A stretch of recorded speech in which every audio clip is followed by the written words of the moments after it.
Once there was a great rabbi. The rabbi was Rabbi David of Tolna. David of Tolna. He was a well-known tzaddik. He did a lot of miracles. Okay, the story begins when a religious Jew, what they call a Yeki, a German Jew. The German Jews, the religious German Jews, they're not really sort of like any other. They're unique in themselves. The way that they're unique is that they're very orderly, and very, how do you say, logical. Not too much of anything. Yekis Yekis. and Pukla. And so therefore they can be very orderly, very successful. Okay. And so once one of these the German Jews, a Yeki Jew, religious guy, he happened to be that he went into some town, and he got confused on the way he was going from one place to another, and he got confused, or there was a breakdown of his carriage or something like that. Anyway, he got stuck in some town, and he had to spend the night over there. It was a little nothing town, so he looked around, and he found there was this old sort of dilapidated place, and it said the hotel, and he goes and he sees that there's a religious owner. So he says, "Do you have any rooms?" He says, "Oh, yes, I do." Okay, this religious owner of the place, he sees that this Yeki Jew comes in, and the guy looks, he's a little bit, wealthy. So he says, "We got the presidential room. Presidential, how much does that cost?" So he raises the price for him a little bit. He says it costs 10 whatever, zloty or whatever. So he says, okay. So he takes the room. What is the room? It's just a room. It's a room like any other room. It's got a bed in it and a table. And so he gets arranged over there. He starts hanging up his stuff. All of a sudden, knock on the door. He says, I'm sorry. We're going to have to move you. I'm going to have to move you to the vice presidential room. The semi. We have to move you from this room. I'm sorry. If you want, we won't take any money at all. I'm sorry, we have to move you. I'm sorry for the discomfort. He says, no, I'll pay. I don't get this. I don't care. Let's see the other room. So he moves into the next door room, right next door, and it's a little bit, there's a little bit of the paint is peeling, but it's nothing special. The first room was also nothing special. So a little bit of paint peeling over here. That's okay. So he says, listen, I'll pay you also. I'll pay you 5 zloty. Oh, thank you, man. So I said, but why are you moving me? He says, because the holy Rebbe of Tolna is coming. The Rebbe of Tolna, he's coming to me.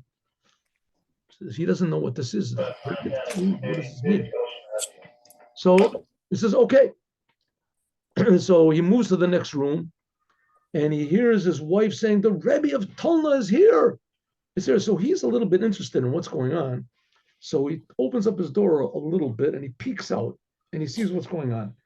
That after he left the room, so they took out the bed and they took out the table, and they moved this sort of royal-looking chair, and they put it in the middle of the room, and they brought in a nice-looking table and they put it next to this. And the Rebbe came in. The Rebbe comes up the stairs, and he's preceded by his helper. And the Rebbe comes up the stairs, and you see he's got this big shtreimel, and he's got a big white fur coat on, and he's got a cane with a silver top on it, and these white socks, and he's just sort of very austere looking, and he looks very sort of impressive. But okay, I also could buy a hat like that. So he comes and he sits in then they close the door, and the man and his wife, they run downstairs and they put on their best clothes, and they run back upstairs. And they're standing with fear and trepidation in front of the door, and they knock on the door, and the helper of the Rebbe opens up. He says, yes. He said, can we see the Rebbe? He said, one moment. Closes the door. He said, yes, the Rebbe will see you now.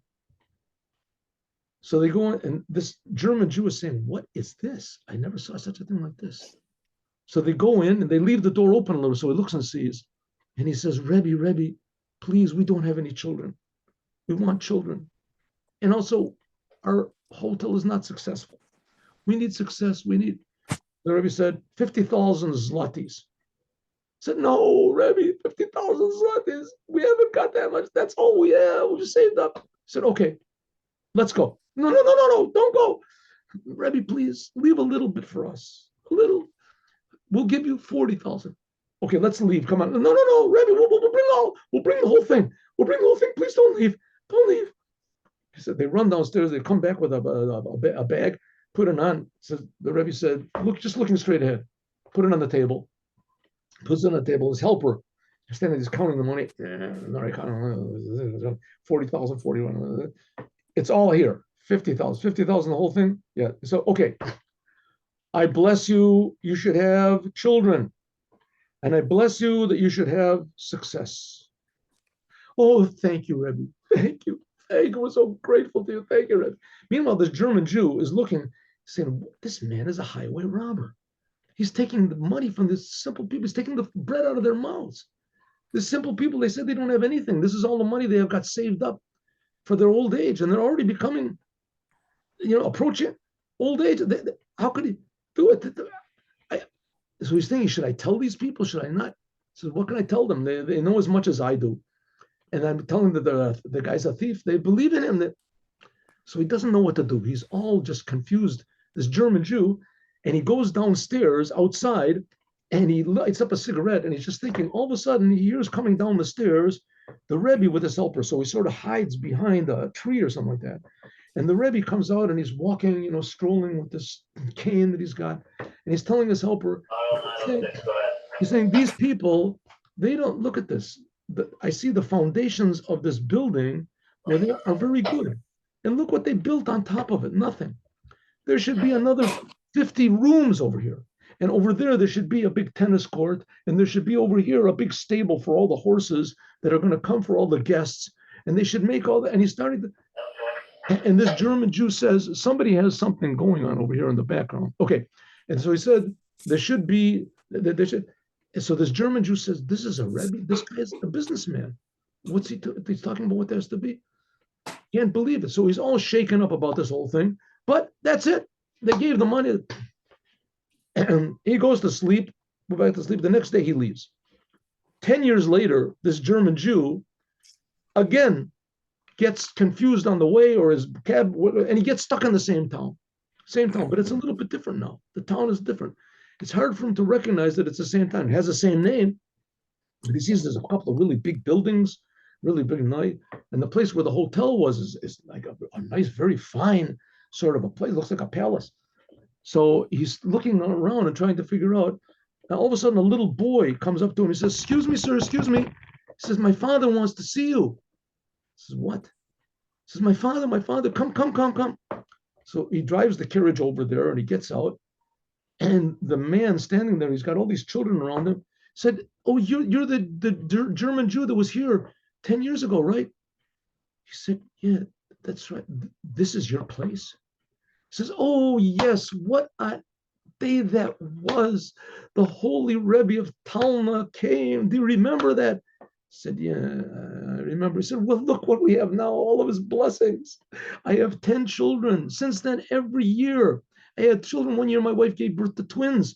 And look at the place was built. It became so successful. People came and they invested money, and now the whole place is mine. We're making a fortune. He said, what, the Rebbe of Tolna? He did this? This is his blessing. He said, yes. I said, He said, I said that he was a thief. I thought that he was a criminal, a con man. He said, is he still alive? I said, oh, yeah, he's still alive. It's about an hour's drive from here. I said, okay. He jumps in his wagon and he drives down to the city of Tolna. And he asks where the Rebbe is, and they tell him. And he says, can I see the Rebbe? And the Rebbe comes out. He said, oh, hello. You're that German Jew that was peeking out of your window, of your door, when the day that I visited. I said, yeah. He said, yeah, I saw you over there. I said, listen, Rebbe, I want to apologize. I really, I said some really very bad things about you. He said, no, that's all right. That's all right. I mean, what you said was very logical. He said, but listen, I really have a question.